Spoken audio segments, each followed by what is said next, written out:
Halo teman-teman, pada pembahasan kali ini kita akan melanjutkan dengan judul Idiot Jangan Mau. Tentunya tidak ada di antara Anda dan saya yang mau jadi idiot. Itulah sebabnya pada saat ini saya ingin mengajak Anda dan saya untuk membaca dalam buku Pengkhotbah pasal yang ke-12 ayat 9 dan 10. Selain pengkhotbah berhikmat, ia mengajarkan juga kepada umat itu pengetahuan. Ia menimbang, menguji, dan menyusun banyak amsal. Pengkhotbah berusaha mendapat kata-kata yang menyenangkan dan menulis kata-kata kebenaran secara jujur. Saat ini, Anda dan saya melihat apa yang dikatakan dalam buku Pengkhotbah pasal 12 ayat 9 dan 10. Siapa penulis buku Pengkhotbah? Pengkhotbah ditulis oleh Raja Salomo. Dan Raja Salomo ini bukan hanya menulis pengkhotbah, tetapi dia juga adalah penulis buku Amsal dan juga buku Kidung Agung. Nah, buku Pengkhotbah ditulis setelah dia jatuh dan dia bertobat. Dia jatuh kepada penyembahan berhala, lalu setelah itu dia bertobat. Nah, perhatikan baik-baik apa yang terjadi kepada Raja Salomo. Raja Salomo adalah raja yang dikenal sebagai raja yang paling berhikmat di dunia. Dan raja ini memiliki kepintaran yang sangat luar biasa. Itulah sebabnya firman Tuhan mengatakan bahwa pada zaman Salomo dan sesudah zaman Salomo, tidak ada yang bisa menandingi akan hikmat dan juga pengetahuan, kepintaran dari Raja Salomo. Tetapi firman Tuhan tidak mengatakan bahwa sebelum Raja Salomo, Salomo juga melebihi orang-orang yang sebelum dia. Firman Tuhan tidak mengatakan demikian. Karena kenapa? Karena mustahil Salomo lebih pintar dari Adam. Mustahil Salomo lebih pintar dari Nuh. Semakin lama manusia hidup di dunia ini, maka kemampuan manusia itu mulai berkurang.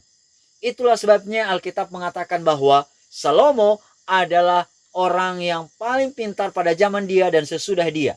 Alkitab tidak mengatakan mengcompare kemampuan Salomo dengan orang-orang yang sebelum Salomo. Karena kalau mau compare atau membandingkan kemampuan Salomo dengan Raja Salomo dengan orang-orang sebelumnya, tentunya kemampuan Salomo tidak bisa menandingi kemampuan mereka.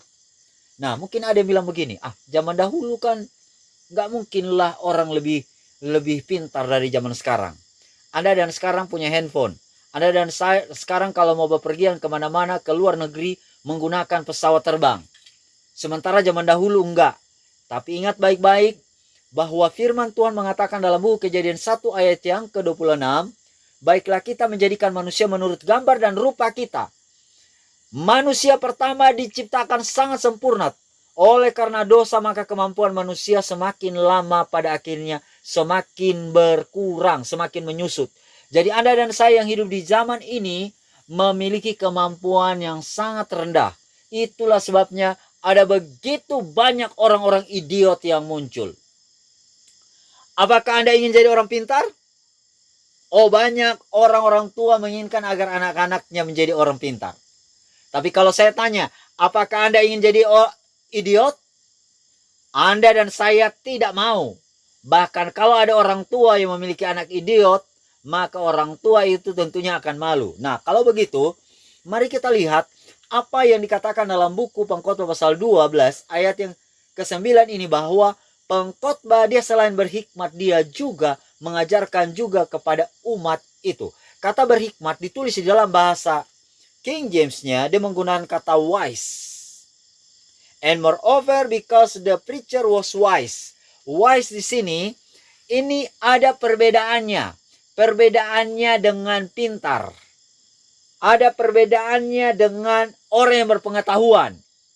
Jadi, kalau mau dibedakan, knowledge, wisdom atau wise, orang yang memiliki hikmat, dan juga smart atau yang disebut dengan clever. Ya, clever. Jadi ini bisa dibedakan. Perbedaannya adalah begini. Kalau orang yang memiliki knowledge artinya orang yang memiliki pengetahuan.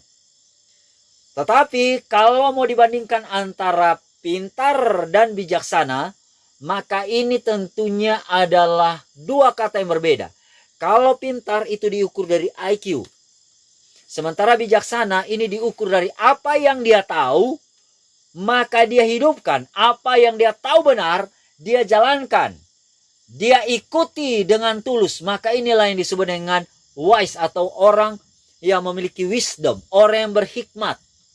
Beda dengan orang pintar. Kalau orang pintar atau orang yang smart, maka ini diukur dari IQ-nya. Itulah makanya kalau lihat di dalam bahasa aslinya, bahasa Ibrani menggunakan kata cakam. Cakam ini adalah diukur dari intelijennya dan juga diukur dari skillnya. Dan inilah yang disebut dengan pintar. Tapi kalau Anda berbicara mengenai wise, maka sebenarnya kalau kita mau perhatikan baik-baik, ini berhubungan dengan dia punya kemampuan untuk mau mengikuti hal yang benar. Nah, kalau demikian, kalau berbicara mengenai kepintaran, mari kita lihat nilai IQ ini. Kalau Anda perhatikan, IQ manusia ini diukur mulai dari 0 sampai lebih dari 140 plus. Jadi kalau 0 sampai 29, ya 0 sampai 29 nilainya, maka ini disebut dengan idiot. Kemudian 30 sampai 40, maka ini disebut dengan keterbelakangan mental. Kalau 50 sampai 69, maka ini disebut dengan IQ sangat rendah. Kalau 70 sampai 79, maka ini disebut dengan orang bodoh. Kalau 80 sampai 89, maka dia akan disebut lambat. Kalau dia sudah 90 sampai 109, maka ini adalah rata-rata. IQ-nya rata-rata. Tapi kalau sudah di atas 109, 110 sampai 119, ini disebut dengan normal bright. Kalau 120 sampai 129 disebut dengan cerdas. Kemudian kalau 130 sampai 139, maka dia akan dikatakan, orang ini akan dikatakan sangat cerdas, superior. Kalau dia sudah 140 dan lebih 140, maka orang ini dikategorikan sebagai jenius. Pertanyaan saya, siapa di dunia ini yang Anda pernah ketahui memiliki kemampuan IQ di atas 140? Mari kita cek sama-sama. Pada video kali ini, teman-teman DM Radio, mari kita cek sama-sama. Yang pertama, kita kenal semuanya yang namanya Albert Einstein. Oke? Albert Einstein, Anda tahu kemampuan IQ dari Albert Einstein ada berapa? Bayangkan aja, ada 160 sampai 190. Wah, ini orang jenius sekali. Karena kenapa? Karena orang yang dikategorikan jenius adalah 140 ke atas. Dan Albert Einstein memiliki level IQ dari 160 sampai 190. Kemudian kita berbangga karena ada salah seorang Indonesia yang memiliki kemampuan IQ di atas Albert Einstein. Siapa dia? Oh, dia adalah Bahrudin Yusuf Habibie. Bayangkan saja, Bahrudin Yusuf Habibie atau yang disebut dengan B.J. Habibie memiliki kemampuan IQ 200 di atas dari Albert Einstein. Kalau orang yang dikatakan jenius di atas 140. Albert Einstein sekitar 160 sampai 190, sementara Habibie ada 200 level IQ-nya. Oh, ada lagi yang lebih. Ada yang lebih, yaitu namanya adalah Christopher Hirata. Ini orang Jepang, lahir pada tahun 1982. Mencatat di dalam artikel ini mencatat bahwa kemampuan IQ-nya sampai 225. Dia adalah contoh orang yang luar biasa dari anak ajaib yang telah menyelesaikan perguruan tinggi pada usia 12 tahun. Bayangkan, pada usia 12 tahun dia selesaikan universitasnya. Pada usia 16 tahun, Hirata mengerjakan sebuah proyek dengan NASA. Dia adalah orang pertama yang memenangkan medali emas di Olimpiade Sains Internasional pada usia 13 tahun dan mengakhiri kelas PhD di bidang astrofisika saat berusia 18 tahun. Bayangkan saja, kemampuan IQ yaitu sampai pada level 225 dia telah menjadi orang yang memiliki IQ yang sangat luar biasa. Ada lagi yang lebih? Ada. Mari kita lihat. Ini namanya. Namanya adalah Terence Tao. Level IQ-nya dari 225 sampai 230. Jadi artinya dia lebih tinggi dari Hirata. Lebih tinggi dari Christopher Hirata. Dan anak ajaib ini mengikuti kursus matematika di tingkat universitas saat dia berusia 9 tahun. Dan pada dia usia 14 tahun, Terence Tao hadir di Research Science Institute. Jelang 2 tahun setelah itu, ia menerima gelar doktor. Kemudian, Tao menjadi profesor termuda yang saat itu yang masih berusia 24 tahun di UCLA. Jadi Anda dan saya melihat bagaimana kemampuan dari si Terence Tao ini. Di atas dari Christopher Hirata, bahkan di atas dari Albert Einstein dan juga B.J. Habibie. Ada lagi yang lebih tinggi? Ada. Nah, ini yang pernah dikenal memiliki kemampuan IQ yang lebih tinggi dari yang lainnya. Dan namanya adalah William James Sidis. Level IQ-nya sampai berapa? Bayangkan, level IQ-nya dari 250 sampai 300. Jadi kalau Anda baca keterangan di mana William James Sidis ini memiliki IQ tertinggi yang akan mengakhiri artikel, dan Sidis memiliki kemampuan yang sangat luar biasa. Ia berhasil lulus sekolah dasar dalam waktu 7 bulan. Bayangkan saja, dia selesaikan sekolah SD yang biasanya kita lalui 6 tahun, ada juga yang 9 tahun, seperti saya, dia hanya bisa menyelesaikannya hanya 7 bulan. Dan dia kuliah di Harvard University saat usia 11 tahun dan menguasai 40 bahasa yang ada di dunia. Kalau begitu, bagaimana pendapat Anda dan saya mengenai orang-orang ini? Pintar mereka? Oh, orang-orang dunia akan mengatakan bahwa pintar mereka. Apakah Anda mau sama seperti mereka? Maka jawabannya, iya, aku mau sama seperti mereka. Maukah Anda menjadi idiot? Tidak mau. Aku tidak mau menjadi orang idiot. Pertanyaan saya, bagaimana dengan kemampuan Raja Salomo? Raja Salomo melebihi kemampuan mereka. Melampaui kemampuan orang-orang ini. Tapi kalau mau tanya, kemampuan Raja Salomo masih kurang dengan kemampuan orang pada mulanya, yaitu Adam.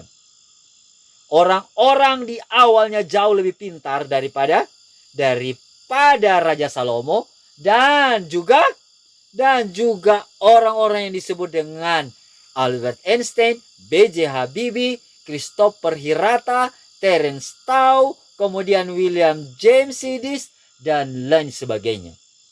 Nah, kalau begitu apa buktinya bahwa Raja Salomo memiliki kemampuan lebih daripada mereka? Mari kita baca 1 Raja-Raja 4 ayat 32 dan 33. Ia mengubah 3.000 amsal dan nyanyiannya ada 1.005.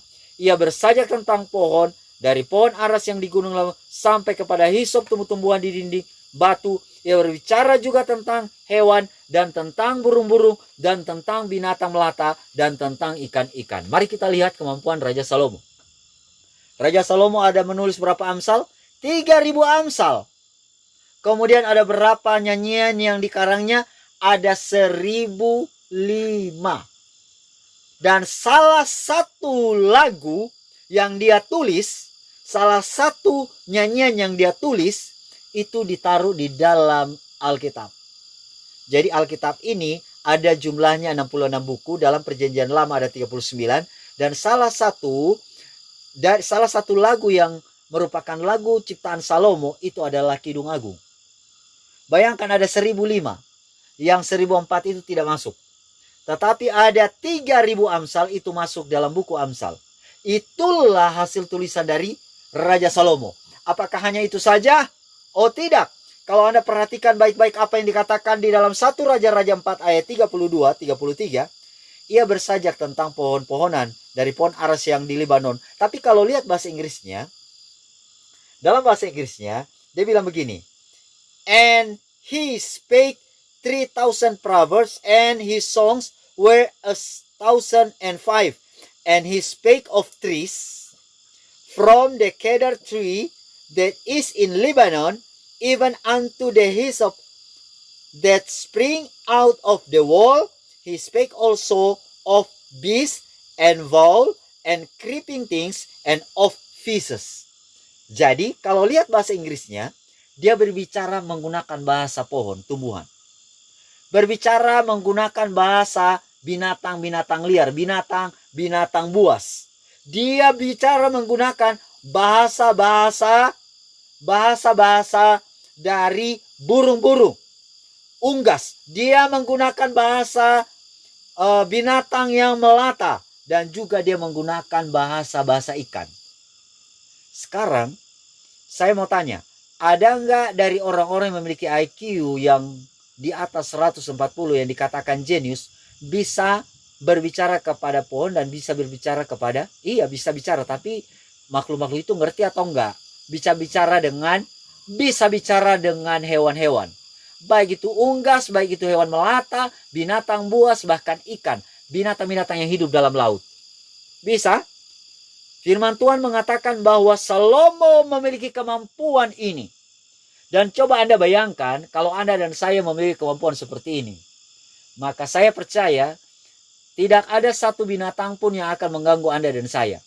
Di tempat kami ini sering datang lipan. Anda tahu lipan? Kadang-kadang kami ketemu juga yang namanya kalajengking. Bahkan ular. Ular berbisa. Dan ular-ular ini bisa juga akan menyerang Anda. Apalagi yang disebut dengan kobra. Nah, coba Anda bayangkan kalau Anda memiliki kemampuan seperti Salomo. Pada waktu kalajengking masuk, Anda melihat kalajengking sementara mencari mangsanya. Lalu yang terjadi ketika dia mau menyengat seseorang, atau Anda contohnya kemudian Anda bisa berbicara dalam bahasa kalajengking, maka Anda bilang, "Hei kalajengking, untuk apa kau di sini? Kenapa kau mau nyengat aku? Aku kan temanmu, ayo pergi ke sana." Kalau kalajengking mengetahui bahasa Anda dan permintaan ini keluar dari mulut Anda, maka yang terjadi saya percaya bahwa kalajengking itu pergi. Oh, taruhlah kalajengking ini kepala batu. Dan kalajengking ini bilang begini, saya tidak mau pergi. Maka yang terjadi karena Anda dan saya memiliki kemampuan untuk bicara dengan kalajengking, maka yang terjadi dengan cepat Anda akan menghindar. Atau dengan cepat Anda akan menyingkirkan kalajengking itu. Benar? Benar. Dan orang-orang seperti ini, jangankan kalajengking. Mau nyamuk pun, nyamuk-nyamuk, jangan digigit saya. Anda dan saya sibuk. Kalau di tempat kami ini namanya ada pacat, suka mengisap darah. Nyamuk, pacat, lintah akan bilang, kesana kalian. Ya, kesana kalian. Jangan ganggu aku. Aku adalah sahabatmu. Tolong jangan ganggu aku. Sepanjang aku jalan, jangan ganggu aku. Maka yang terjadi adalah ketika Anda dan saya bisa memiliki kemampuan untuk berbicara dalam bahasa hewan-hewan ini, mereka akan pergi. Karena kenapa? Mereka ngerti. Dan sampai kepada binatang buas seperti singa, harimau, beruang, macan tutul. Semuanya akan pergi. Hai macan tutul, jangan ganggu aku karena aku sahabatmu. Pergi ke sana. Maka kalau macan tutul bicara dan Anda mengerti, iya kawan, siap. Apapun perintahmu, aku akan pergi. Dan pertanyaan saya, siapa yang memiliki kemampuan untuk berbicara dengan binatang ini? Salomo. Itulah sebabnya pada waktu ada datang ratu yang datang dari Mesir, kemudian dia mau menguji kemampuan Raja Salomo. Dia hanya bilang begini, "Hei Salomo, kalau memang engkau berhikmat, tolong tunjukkanlah mawar ini." Mawar dua-duanya seperti asli. Tidak bisa dibedakan secara kasat mata. Namun dengan kemampuan Salomo bilang, "Hai lebah, kunjungilah mawar yang asli." Kemudian dia mengunjungi mawar yang asli. Lalu dengan demikian Salomo akan bilang, "Hai ratu, di bagian kanan itu adalah mawar yang asli." Maka terkejutlah ratu itu. Karena kenapa? Karena hikmat yang, kepintaran yang luar biasa. Pertanyaan saya, kalau Anda memiliki kemampuan seperti ini, apakah Anda akan senang? Senang. Tetapi ingat baik-baik, ada banyak orang yang memiliki kemampuan yang jauh di bawah Salomo. tetapi tidak gunakan kemampuannya untuk kemuliaan Tuhan. Hanya menggunakan untuk ketenaran pribadi. Hanya menggunakan untuk kenamaan pribadi. Dan Tuhan membenci orang-orang seperti ini. Itulah sebabnya jauh di atas kepintaran Tuhan katakan, hendaklah anak-anakku jadilah bijaksana. Karena bijaksana, apa yang Anda dan saya tahu benar, Anda dan saya ikut. Dan itulah sebabnya kalau Anda dan saya pergi ke buku Daniel pasal yang ke-12 ayat yang ke-3, di situ dikatakan, dan orang-orang bijaksana akan bercahaya seperti cahaya cakrawala, dan yang telah menuntun banyak orang kepada kebenaran seperti bintang-bintang, tetap untuk selama-lamanya. Firman Tuhan mengatakan kepada Anda dan saya, orang-orang bijaksana akan memiliki cahaya seperti apa? Cakrawala. Anda bayangkan, saudara bayangkan, kalau memiliki cahaya seperti cahaya cakrawala, ini bukan hanya seperti cahaya bulan, bukan hanya seperti cahaya matahari. Karena matahari ini adalah salah satu bintang yang paling kecil di alam semesta. Dan dia memiliki terang yang sangat luar biasa.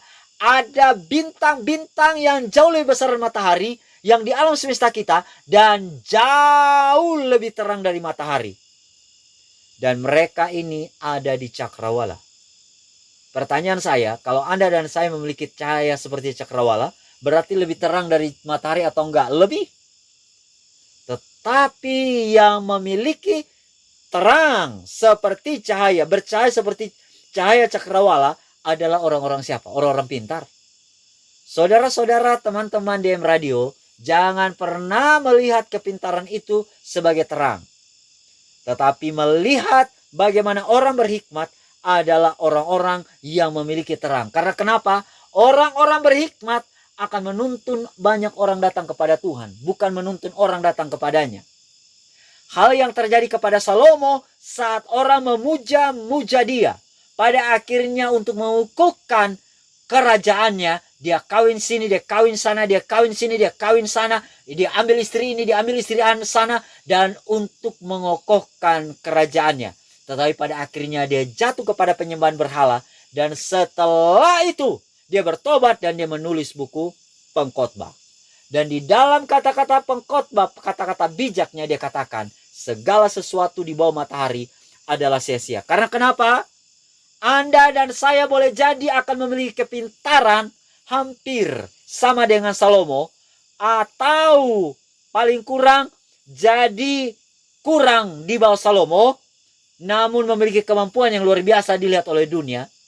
Tetapi kalau Anda tidak memiliki hikmat, mencintai Tuhan, menuntun orang datang dekat ke Tuhan, maka yang terjadi semuanya adalah sia-sia. Itulah sebabnya di nasihat Salomo di buku pengkhotbah pasal yang terakhir, pasal yang ke-12 ayat yang ke-11, kata-kata orang berhikmat seperti kusa, dan kumpulan-kumpulannya seperti paku-paku yang tertancap, diberikan oleh satu gembala.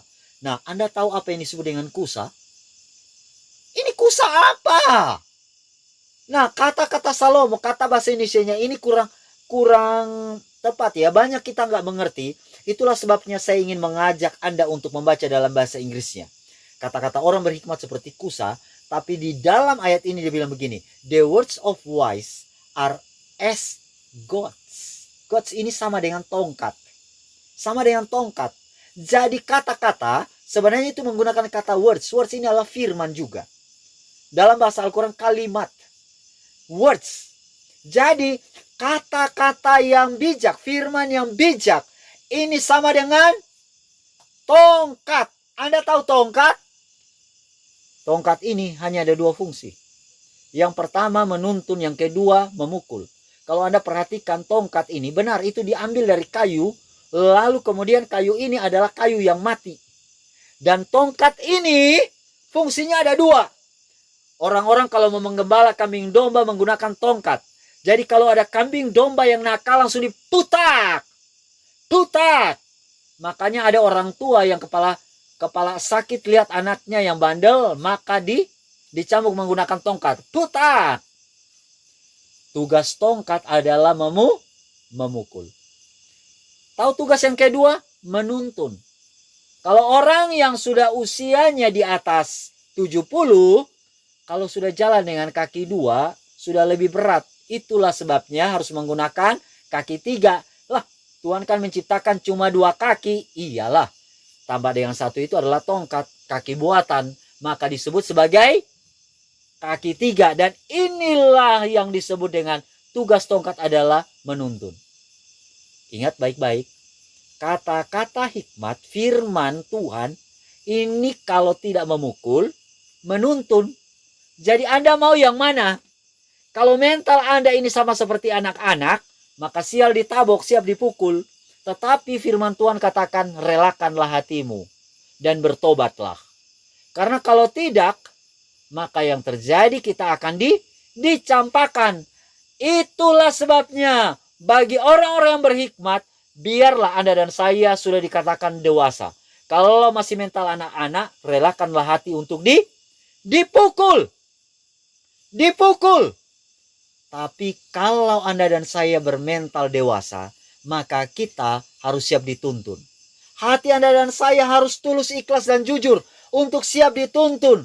Tapi kenyataan yang terjadi adalah banyak orang berusaha untuk mencari alasan agar dengan demikian menolak kata-kata hikmat. Kamu sudah terlalu menghakimi. Menggunakan kata-kata firman terlalu menghakimi. Ya elah. Anda dan saya pada zaman ini harus melihat kalau itu kata-kata keras lalu menuntun saya dekat dengan Tuhan, maka Anda dan saya perlu untuk bertobat. Walaupun sepertinya sakit.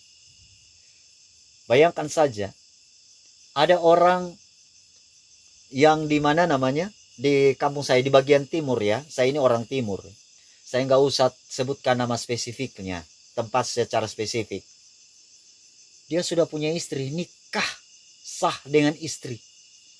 Setelah 5 tahun, dia bilang, aduh istriku nggak menarik lagi. Lalu yang terjadi adalah, padahal kalau bila masuk gereja, setia, tidak pernah absen. Bukan hanya tidak pernah absen, tepat waktu. Bayangkan saja. Dan bahkan pernah terpilih menjadi majelis. 5 tahun menikah, apa yang terjadi? Dia pergi tidur sama istri orang. Tidur sama istri orang.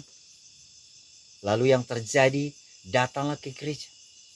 Tiba-tiba ada yang sudah tahu kedoknya, lalu diceritakanlah. Ya, tapi nggak disebutkan nama. Orang ini ada dalam gereja. Lalu pada waktu pelajaran firman Tuhan disampaikan, lalu diceritakanlah. Sengaja menyindir dia dengan kata-kata keras. Ada seorang yang sudah menikah 5 tahun. Dan dia rajin sekali datang ke gereja. Datang ke gereja tepat waktu, bahkan dipilih jadi anggota majelis. Setelah 5 tahun menikah, karena mungkin bosan sama istrinya, dia pergi cari selingkuhan dan tidur sama istri orang. Bertobat. Kemudian dalam kata-kata firman itu, bertobat. Karena kenapa? Tuhan menentang setiap tindakan perzinahan. Saudara-saudara, saya mau katakan bahwa kata-kata ini sudah sama seperti tongkat yang memukul Anda dan saya. Kalau apa? Kalau itu benar-benar kenyataan yang terjadi. Tetapi kalau Anda mentalnya mental kerupuk, Anda akan bilang begini, saya tidak mau lagi masuk acara ibadah karena dia sudah menghakimi. Saudara-saudara, apakah itu kata-kata penghakiman? Tidak, saudara-saudaraku. Karena kenapa? Karena ini adalah bentuk dari tongkat itu. Dan tongkat ini tugasnya adalah mukul. Kalau Anda tidak siap untuk dipukul, maka Anda harus siap untuk dituntun. Nah, itulah sebabnya kalau Anda baca baik-baik sehubungan dengan tongkat ini, dalam buku Keluaran pasal yang ke-8, ayat yang ke-17, di situ dikatakan, lalu mereka berbuat demikian, Harun mengulurkan tangannya dengan tongkatnya dan memukulnya ke debu tanah, maka nyamuk-nyamuk itu hingga pada manusia dan pada binatang, segala debu tanah menjadi nyamuk di seluruh tanah Mesir. Bayangkan saja, hanya dengan memukul tongkat, hanya dengan mengulurkannya ke debu tanah, maka nyamuk-nyamuk itu muncul. Saya mau tanya, Kalau pada Keluaran 8 ayat yang ke-17, dengan memukul tongkat, nyamuk-nyamuk itu pun pada akhirnya hingga pada manusia dan juga pada binatang. Maka dengan kata lain, dengan tongkat muncul mujizat. Ingat baik-baik, dengan kata-kata firman, dengan kata-kata bijaksana, Anda dan saya juga apa? Bisa melakukan mujizat. Pertanyaan saya, mujizat paling besar apa? Kalau Anda perhatikan baik-baik pada waktu masa penciptaan, waktu Tuhan bilang, jadilah terang, maka terang itu jadi. Let there be light, and there was light. Tuhan hanya berbicara, lalu muncullah terang. Kalau Anda bilang, jadilah terang, tidak mungkin keluarkan. Jadilah pohon, tidak muncul pohon. Tapi ingat baik-baik, apakah saya harus katakan, jadilah pohon, muncul pohon, baru itu mujizat terbesar? Tidak. Kalau dalam firman Tuhan mengatakan bahwa pertobatan adalah mujizat terbesar. Dapatkah orang bertobat tanpa dia mendengar firman Tuhan? Tidak. Tidak mungkin. Orang bisa bertobat ketika dia mendengarkan nasihat firman Tuhan. Orang bisa bertobat jika dia mendengarkan kata-kata pukulan yang Anda katakan bilang menghakimi itu. Tetapi inilah kata-kata hikmat dari firman Tuhan itu. Itulah sebabnya kalau berbicara mengenai mujizat paling besar adalah mujizat pertobatan. Dan pertobatan muncul oleh karena ada orang yang bertobat ini mendengarkan kata-kata firman, lalu dia mengikuti kata-kata firman itu. Dan itulah sebabnya di dalam Amsal 22 ayat 15, kebodohan melekat pada hati orang muda, tetapi tongkat didikan akan mengusir itu daripadanya. Anda mau untuk jadi bodoh? Tolak firman, tolak tongkat itu. Anda mau jadi idiot? Tolak juga. Di bawah bodoh adalah idiot. Dan banyak umat Tuhan memilih untuk jadi bodoh, memilih untuk jadi idiot. Karena kenapa? Karena menolak tongkat didikan itu. Dan tongkat didikan itu hanya ada dua. Kalau Anda tidak sanggup dituntun, ya harus dapat pukulan. Dan kadang-kadang itu menyakiti hati. Jangan sampai mudah tersinggung. Kalau Anda sering mudah tersinggung, ya kurangi makan gula lah. Dan ingat baik-baik, Raja Salomo, Raja Sulaiman yang kita kenal adalah raja yang memiliki hikmat yang luar biasa. Dan kenapa dia mengeluarkan kalimat seperti ini? Karena dia juga adalah orang yang memiliki pengalaman di mana dia mendengarkan kata firman tetapi dia juga pernah menolak. Itulah sebabnya jadi walaupun dia pintar, dia pernah jatuh kepada level yang disebut dengan bodoh dan boleh saya katakan idiot. Dan Anda dan saya bisa mengalami hal yang sama. Kalau apa? Kalau menolak tongkat didikan itu. Itulah kata-kata firman. Tetapi ingat baik-baik. Apa yang terjadi pada zaman ini. Banyak orang yang menolak kata-kata firman. Yang ada di dalam Holy Bible ini. Dan mari kita lihat video. Yang ini sebenarnya dari video resmi di OAN. Yang judulnya adalah The Holy Bible Band. Nah, Anda boleh lihat ini juga di YouTube. Saya putarkan ya.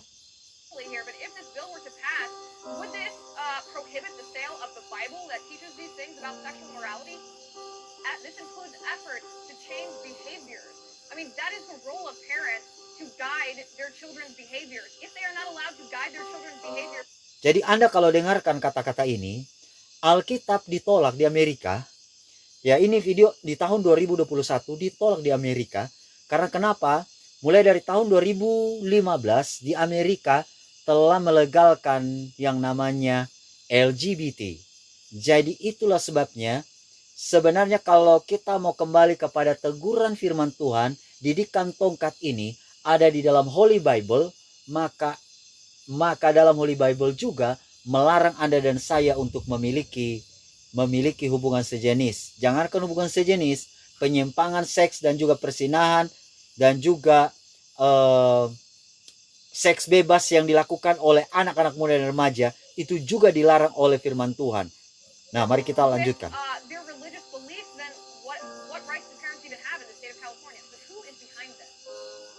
Di California.